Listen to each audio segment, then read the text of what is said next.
ব্রিটেনের দ্বিতীয় বৃহত্তম শহর বার্মিংহামে আবর্জনার স্তূপে নাকাল বাসিন্দারা। বেতন ও চাকরির নিরাপত্তা নিয়ে ইউনাইট ইউনিয়নের ডাকা ধর্মঘটে সপ্তাহব্যাপী বন্ধ রয়েছে বর্জ্য সংগ্রহ। সিটি কাউন্সিল কোনো বেতন না কেটে ন্যায্য প্রস্তাব দেওয়ার কথা জানালেও ইউনিয়নের অভিযোগ, গুরুত্বপূর্ণ পদ বাতিল হলে বহু শ্রমিকের আয়ে প্রভাব পড়বে।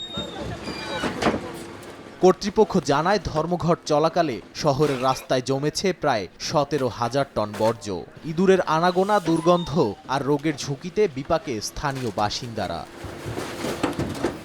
এই সংকট ঘিরে উত্তপ্ত রাজনৈতিক অঙ্গনও। লেবার পার্টির ঘনিষ্ঠ ইউনাইট ইউনিয়ন প্রকাশ্যে সমালোচনা করছে কিয়ার স্টারমারের কঠোর অবস্থানের। দেশটির স্বাস্থ্যমন্ত্রী সতর্ক করেছেন জনস্বাস্থ্য বিপর্যয়ের আশঙ্কা নিয়ে। যদিও দুই পক্ষকে সমঝোতার পথে আসার আহ্বান জানিয়েছে সরকার।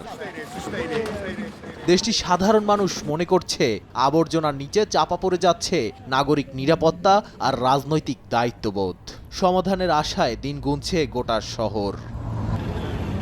নাদিম মারজান, সময় সংবাদ।